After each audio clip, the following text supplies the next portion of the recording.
Welcome to the Jeremiah Show. With the sea at your back, head north, just over the hills, and descend into the Gold Valley below. Go down a small side street in the little Dutch town of Solvang, and there it is, cozily tucked between the homes. Here is where you will find a special oasis for music lovers. A small guitar shaped sign hangs over the door, and you have arrived at Lost Chord Guitars. It was a cold night in March in California, the sort of night that begged me to stay indoors and on the couch under a warm blanket. But instead, I found myself making the trek to the little music oasis. And on this cold winter night, there was a show at Lost Chord Guitar that I had been eagerly anticipating for weeks. An Evening Extreme with Benji Hughes and Jon Lindsay. There was even a pre-show interview and a Q&A hosted by none other than Jeff Bridges. Before the show, I spent a little bit of time with Jon Lindsay at the bar before he went on stage, and Jon is my special guest on the show today. So, based between Savannah, Georgia, and New York, Jon Lindsay is a solo artist, a producer, and a longtime member of the Benji Hughes Band. Jon's previous collaborations include releases with Rhiannon Giddens, American Aquarium, His Golden Messenger, The Love Language, and Caitlin Cary. Jon has been touring the U.S. with Benji Hughes this spring, including an official showcase performance at South by Southwest in Austin, Texas. Jon opens the shows, and his set features songs from his upcoming album, Big Stage. Benji joins him on stage after, and they perform songs from A Love Extreme and songs in the key of Animals, among others. Welcome, Jon, to the show. It is so good to see you again, my friend. That was pure poetry, brother. Well done. You took me back to that night. It was like smell-o-vision. I could taste the salty sea air wafting in to Solvang as you took me back to such a Yeah, it's such a cool little town and a cool little spot. And like you would never, if you didn't know, if you weren't in the know, like would you ever find that place? It's like, and I love places like that, that are small and you kind of have to know somebody and, or you've seen it in the press or something and you're going to go up there. But that's just such a fun little place to see really good music such as yourself. So you found yourself far from home this winter and this spring and I know the answer to this, but I want everybody, the listeners and the viewers, to know you're home now. Yes? yeah, I'm in my house here in Savannah, Georgia, uh, having a little happy hour with my lovely wife and my parents who we relocated down here not long ago, just like a stone's throw across Midtown here, are watching Junior, so we can have a happy hour and tape a podcast with you. Well, I'm so sorry I'm intruding on that. That sounds like No, and you my need wife, that time, my and here I am, right? The My third wife is wheel. also a total like art world boss. She's way cooler than me, and she had like a board meeting that she's doing for a board that she sits on for a cool art gallery in the other room. So she's not Oh. just sacrificing her time to play. She's also being a heavy cat. Well, you gave me a little tour before we came on air with your camera around your compound. It sounds like you got the parents nearby, you've got the whole family. Sounds like you're starting the Jon Lindsay compound, but I love it. Beautiful home. Welcome home. It was so fun that night. I wanted to start there and talk about it because I hadn't talked about it, and I realized that as I was preparing today, that was such a special night and I haven't talked about it with anybody. So here I am Deep, talking to you again. um, deep times. You remember that night ended with a lunar eclipse, right? We didn't even talk about that in our little pre-show wrap, but I just wanted to put that on your radar that's too. How true. That's true. ended, yeah, an already very deep night ended like that. Yeah, it was very cool. I had to drive back home down, down the 101. I took the 101 down, and it was just beautiful. The moon and the ocean and the night. It was just a beautiful night all the way around. So Benji and Jeff Bridges have a relationship, from what I understand. Benji was on Jeff Bridges' self-titled country album back in Mhm. 2011, and now you also have a relationship with Jeff because I watched you. Um, when you were performing, they were almost on stage with you. He was that close. And it almost felt like you guys were having some sort of you were singing directly to him a little bit. How'd that relationship develop? Was that a fun night for you? Was that to meet? It's still it's still surreal. I mean that was a 4 hour or 2 hour old relationship, I guess. So that was the first time I had met Jeff. As you mentioned, Benji goes back to the time of working on that record. I think is when they met each other. I do know that was the first time Jeff had seen Benji perform. So even though, they have the history, I do know that was the first time that Jeff had gotten a chance to see like a proper show. But yeah, man, I mean the depth of that was insane. Like I remember I would sing, one of like a line that have a few lines that I'm like, oh, this is the one. This is like the deep one that I hope like sticks a, corkscrew in everybody and just gets a head turn or strikes a chord. And some of those would land with Jeff in the front row there, who I just met before the show, and we've been hanging out in the green room or whatever, and he's just the best guy in the world, so gregarious and the whole like, hey man, and like all that's it's like totally just the most welcoming and easy to rap with guy in the world. But I would sing like a keen line or something, and had like a little, it looked like he had a little like a pad or something that he would scribble like a little thing down, or maybe it was like a napkin or some little piece of paper. Really? And I was like, man, because we all know those folks that they'll go to a gallery opening or a poetry reading or whatever, and they're the better ones of us that'll make a note of something that catches their ear and they'll take Yeah. it with them, and they'll write it down. And a couple times I'm like, is that what he did when I just some nobody guy like sang this thing that did it resonate with freaking Jeff Bridges? That is cool. And I don't know, but he couldn't have been sweeter and nicer and more supportive. And yeah, like the whole during my whole set there was like this kind There's of, like a connection, it felt like, yeah, from like a from kind of where a I was sitting anyway. there was, and then I could also see Jackson Brown, who I've met um, before this night that you're talking about, was also kind of looming about. He was in, kind of. I don't know if he was in the front row during my set, but I remember seeing sort of his silhouette in the back of the room, and he was just kind of locked there, and it's just like a certain shape of him that you're just like, that's Jackson, through No the light. pressure there, right?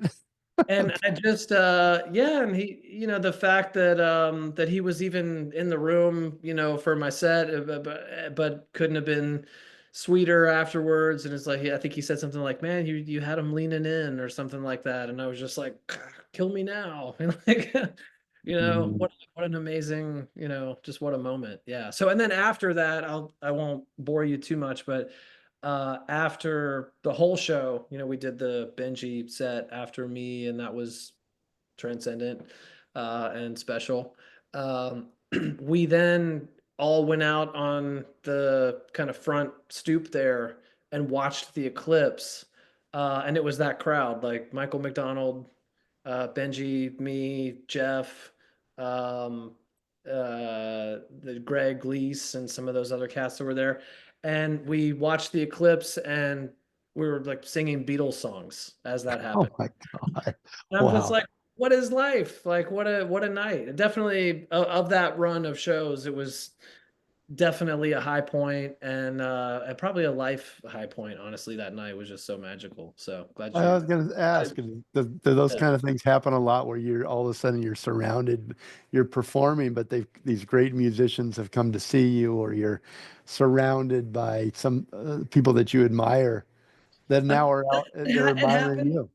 Yeah, I mean, I've been very lucky. I mean, some of the people, yeah, I think we were talking before the show, like, I did a project with Caitlin Cary from Whiskey Town, right? That she co-founded that band with Ryan Adams back in the day, and had been a hero of mine growing up in North Carolina, right? I mean, I was just enamored with those records, and um, the fact that we did ended up doing a 4-year project together that had 14 releases, and this whole cadre of what to me are superstars, floating through that project.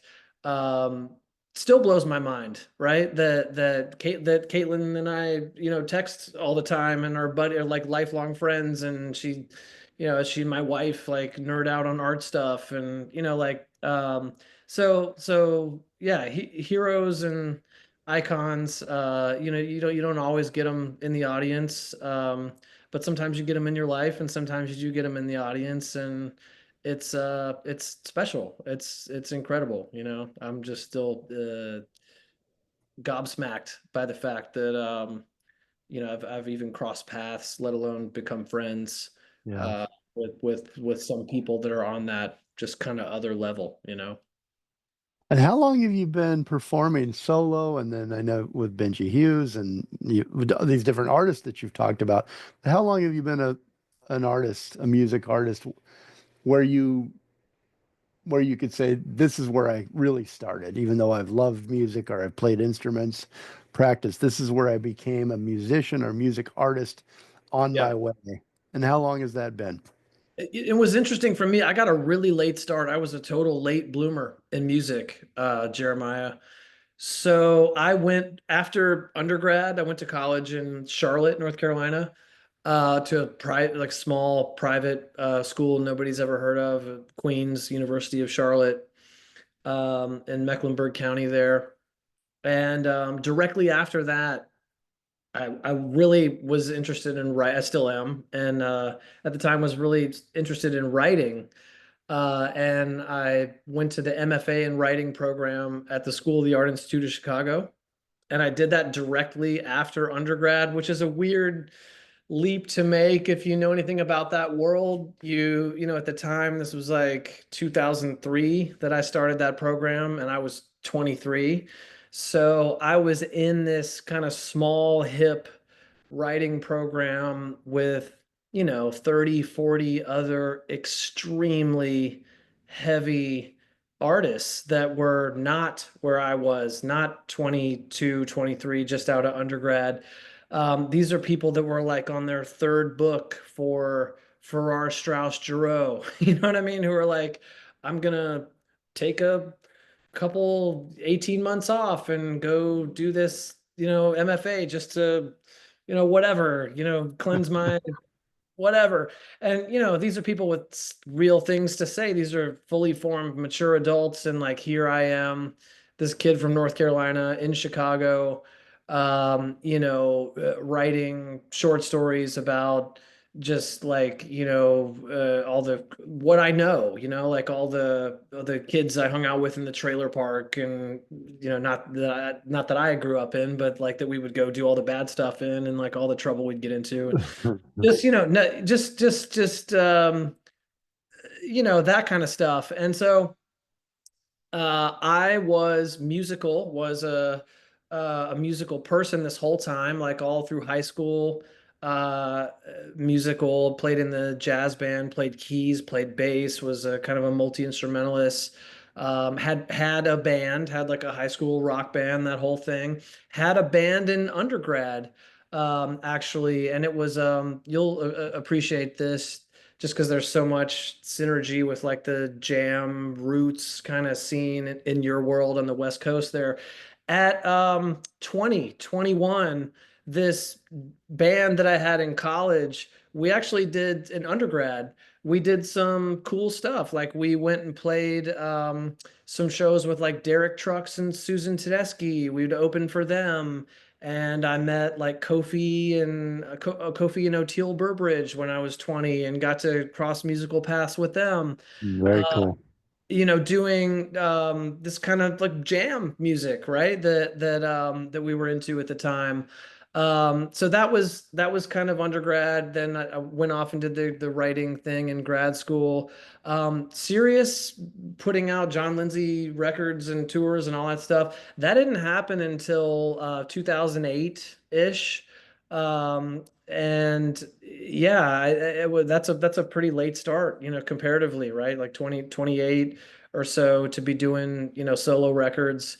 Was in definitely some more kind of oriented to what I do now, kind of indie pop rock bands around 26, 27. I moved back to North Carolina from Chicago right after that grad program, and started playing in rock bands and fronting rock bands and co-fronting rock bands, writing a lot of songs, pop songs, power pop stuff. But the Jon Lindsay thing didn't really spring forth until, yeah, till my first EP was very into 2008, the beginning of 2009. Um, 5-song EP that I released independently, was sort of the first like solo artist effort. So all things considered, like definitely a late bloomer in that respect in terms of like introducing myself Yeah. that way, but definitely have always been musical and Do you love it like you did in the beginning? Does it fade at all? Is it harder to do as you get older, or do you still feel, is there a different type of love or a different type of respect for what you're doing? How does that love it. change since you Yeah, started? maybe more than ever, right? I think I probably love it as, I mean, definitely as much or more than I ever have. I've always loved it. I think that you talk to so many people that'll probably tell you, and especially in this like this era that we're in, there's so much of a dance and like a balance between the business and the infrastructure of it and the craft and all that kind of stuff. Probably now talking to you in my 40s, like but having kind of more control than I ever had. I've done the whole publishing deal thing. I've done the independent label thing. I mean, I have had all the kinds of deals and chased all the stuff. And I mean, if you've listened, I'm sure you have, to this new record. Some of that is certainly explored, right? Like Yeah. what Yeah. that whole thing is all about. And it's tough and it's exhausting, and there's peaks and valleys, and they're very dramatic peaks and valleys, and it's a lot of way up and way down. And short answer is that now, I think I've been very fortunate to kind of create enough like stability and security in my personal operational life that my relationship to music is healthier than it's ever been. And getting kind of some of that stuff dealt with has allowed me to kind of just get more into like the actual doing of the thing, in a more direct way that's been more satisfying maybe than ever. I mean, I probably had more fun in this record release cycle that I'm in right now for a big Yeah. stage, than I remember having, pushing other LPs previously and doing the whole thing. It's just been like a blast right now. So It's a big album. It's a beautiful album. It's really an album you want to spend some time with for a long time. Congratulations on it. It's a really great album. I really thank enjoyed everything that we're playing today. And thank you, by the way, for sharing the album before the release. We're playing 7 of the songs from Big Stage on this throughout this interview, and I really appreciate you sharing that with the listeners. They're really going to get hooked, and I want everybody to pre-save and go do that. I think this will be a motivator for sure, listening to the music and listening to some of the album with you today, Jon. You've had a long relationship with Benji Hughes, and what's the most important thing to know about working with Benji and your relationship, the two of you together? Why are you so good together, in your I, words? I appreciate that you think that we're good together. Um, Well, you tell have that kind of fun banter, don't you? The two of you feel like you're almost brothers, and you can just pick on each other in a fun way. But the audience kind of feels it. They feel like they're part of the cool crowd. in on the joke, I hope. Yeah. Nah, man. I mean, you nailed it, right? Like, I mean, just first of all, Benji he's an amazing guy, right? I mean, he's extremely talented. Can't say enough high praise for just what he's brought into the world in terms of his output of records and even beyond the records, right? I would go to bat for the vibe, to use his words, that he creates and kind of what that does for people. I think he and I, we spent a lot of time in the car recently. We used on some of this stuff, but You still talking? yeah, of course. We're about to go play some shows here coming up in a couple weeks. I Yeah. can't wait. In May, right? But I hope that well, I know that what happens when Benji's around and goes up on stage and does his thing, he absolutely, it becomes obvious to everybody in the room very quickly that there is an invitation to let go of all of the baggage and the bullshit that you kind of normally bring into a setting like a show and a social kind of thing and all that. It's so raw and real and legit, right? That I think the way he is and what he brings, it gives people permission to just let it all down for a little while and be real, and kind of tap into a zone that I don't know that most people really spend a lot of time in, which is that true uninhibited, just in the moment kind of living and listening and hanging, and all And that. all those things you just described, is that would you describe those the same way, or how does he, as an artist, you as an artist, Jon, how does he complement you as an artist, or finish your thought musically, finish your where do how does he add to what you do? Yeah, I mean, well, it's interesting. So the relationship between me and him, and you probably picked up on this because you were at a show, you were in the room. He brings a lot to my world. I bring a lot to his world. There's definitely like a little role clarity in terms of like our dynamic, in that he is senior to me a little bit, and I'm junior to him chronologically as human being. He's older than me a little bit. He's only like not even maybe 5 years older than me. But the dynamic is such that what I bring to him, hopefully, is that I have such a deep love. Like I heard him tell, we were talking to Jason Crosby or something the other night, and I heard like Benji tell Jason kind of like what my deal is with the Benji gig, and he's like, Jon just loves the songs. Like Jon just has a deep love for the catalog. He wants to put them across.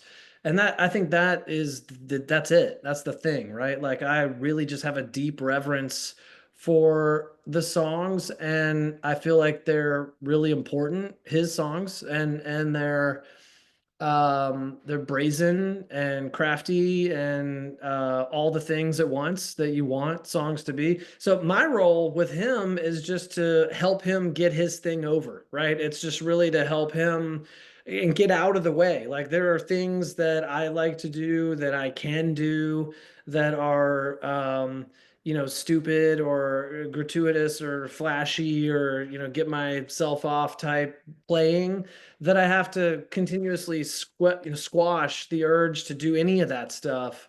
Because speaking of Jason Crosby, I was talking to him in San Francisco after one of our shows that he sat in on, and he was talking about playing with Jackson, and he was like, man, Jackson taught me, this is Jason talking, he's like, he's the most important thing when you're supporting a great songwriter is just to get out of the way and like just be as invisible as possible, just slink into the background and let that guy just or gal just be um, everything, the whole focal point. So, and that's a guy that can do anything. Jason Crosby is a virtuosic, just monster. He's one of the most talented people. Sorry, I've got a gnat here that I've ever seen in my life. So, great advice from him, and certainly something that I've thought about and known about for a long time. But that's really my mission in like an environment that you saw. Um, back in the day, the Benji thing, when I first got involved with him, we were touring a Love Extreme, and it was like a five-piece scenario, and it was a full-on rock band, kind of, psychedelic arena rock format. I had multiple synthesizers and organs and a lot more backing vocals, a lot more ornamentation. There was just a lot more like, look at all this crazy stuff that I can do to reproduce the pop aspects of the arrangements and what was happening on the records.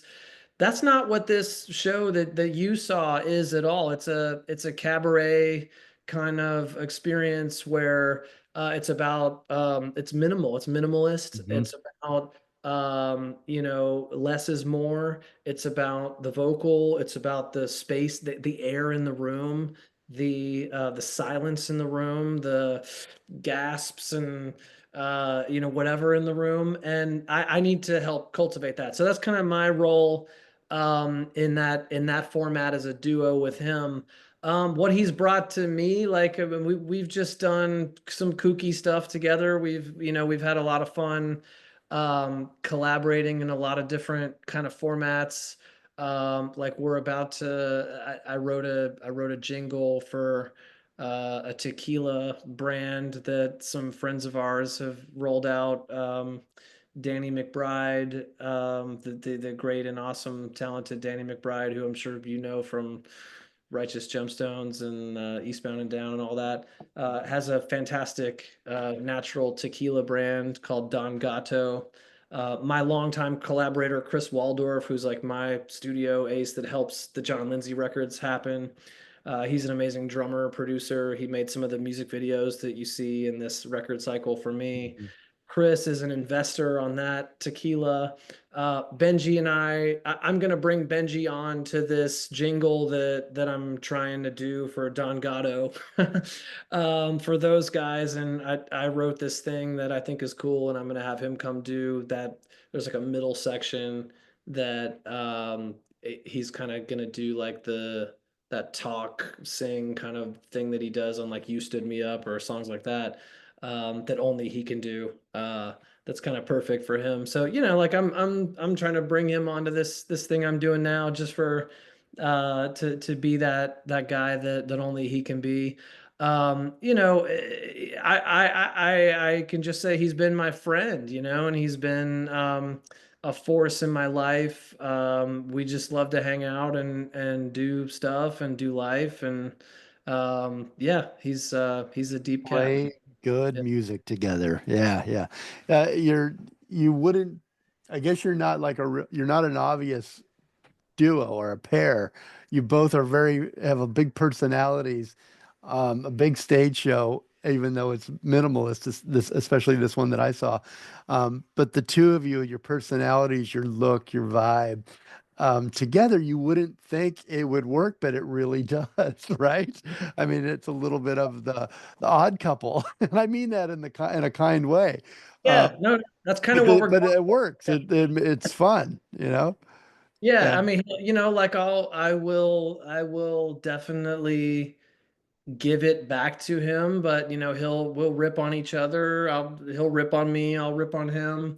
We'll bring the audience into that. It's just like it's a whole, 90% of it is shtick.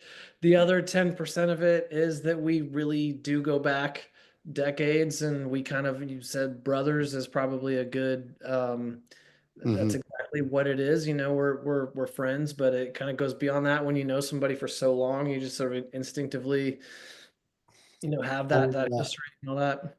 what's Yeah. up with the beach balls?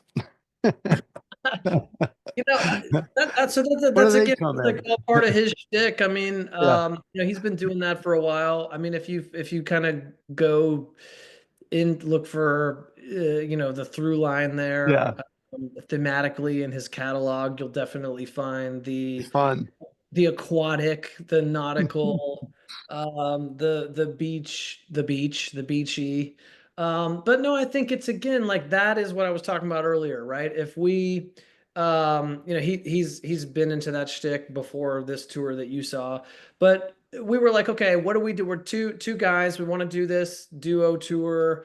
I've got a record coming out. We want to do this retrospective career kind of set in the Benji set of like all his amazing records. I want to highlight kind of my stuff. Okay, that's the show, but it's just the two of us, right? And it's the modern era. It's 2025. It's like so ridiculous. The value proposition of going on the road is just like so crazy now, like in terms of like just the whole production aspect and the Hmm. financials of it and all that. So it's like let's just have fun with that, right? Like what is the way we can be like, yeah, it's like two voices and a keyboard and two guys in a rental car. Like how can we really like make it, I think Benji said like the cheapest fucking thing, that you could ever like do to render, these songs, which are very high production value and very Yeah, sweated over and very meticulous and very not cheap, right?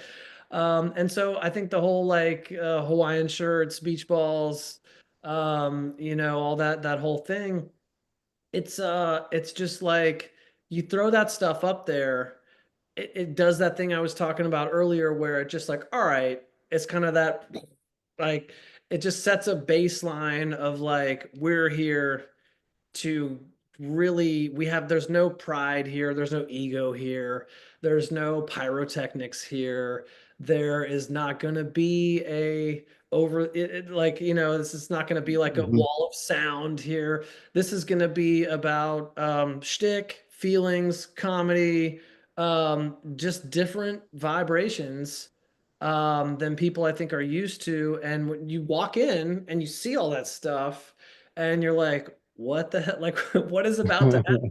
It yeah, disarms exactly. people. What's going to happen? I'm I think intrigued. it disarms people in a good, in a way that works and just kind of like cleanses the palate and lets them know like, all right, like I'm in. You know what I mean? Like I'm Yep. in. Where are you guys gonna go? I'm gonna go with you. I think And that's what it's Eve, about. You know. yeah, great description. And then the music is just it almost downplays, like you set your expectations, as you said, like what is this? What's going to happen? There's no pirates. There's no big light show. There's not a big media screen behind us. So you're like, what is this? How will the stage show come off? And then the music is just so good, and you guys are together. Together, you're so good together. It's an evening extreme with Benji Hughes and Jon Lindsay, and you can catch up with them. They're going to go back out on the road here in a little bit. I'm going to give you the dates at the end of the show. We're going to take a quick break. Jon Lindsay is my special guest today, and we're listening to his new album. The album, John, isn't out until May 16th, right? May 16th, May 16th it made drops. largely in your neck of the woods, man. It's a Hollywood made record. We can get into that later. But yeah, it's a California record. Great. It's great. It's beautiful. You're going to listen to it right now. Anti-inflammatory. Do you want to set this song up for the listeners, John? Yeah, so it's the one, two, I guess it'd be the second single from the record.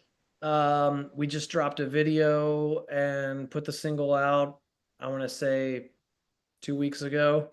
Yeah, it's a good time. It's like this little nugget of a single. It's like three and a half, I don't know, whatever Billy Joel, gotta get it down to 3:25, like whatever he says. It's a, 3.5 minute kind of single, but a lot happens melodically and structurally in that song. I would say when you hear it, it's the most kind of action-packed 3 minutes on the record in terms of like twists and turns and kind of just stuff, coming and going from like a structural or melodic standpoint.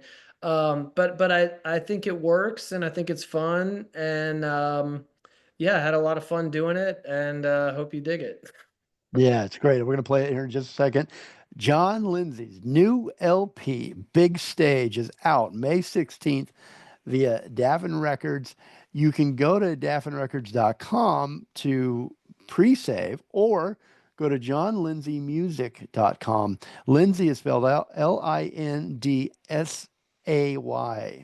John is spelled Jon. johnlindsaymusic.com. Pre-order the vinyl and pre-save Big Stage.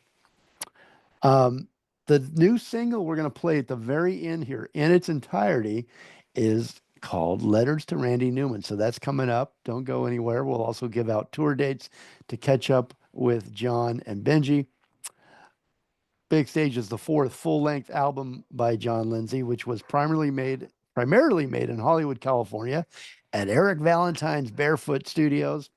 Jon Lindsay produced and performed it, and Mike Pepe mixed it. It features horn arrangements, performances by Matt Douglas of the Mountain Goats, and drums from Chris Waldorf of Moa, and Jonathan Erickson of the Noises 10, featuring 10 original tracks, and we are playing 7 of them for you today. Here is Anti-Inflammatory. Enjoy.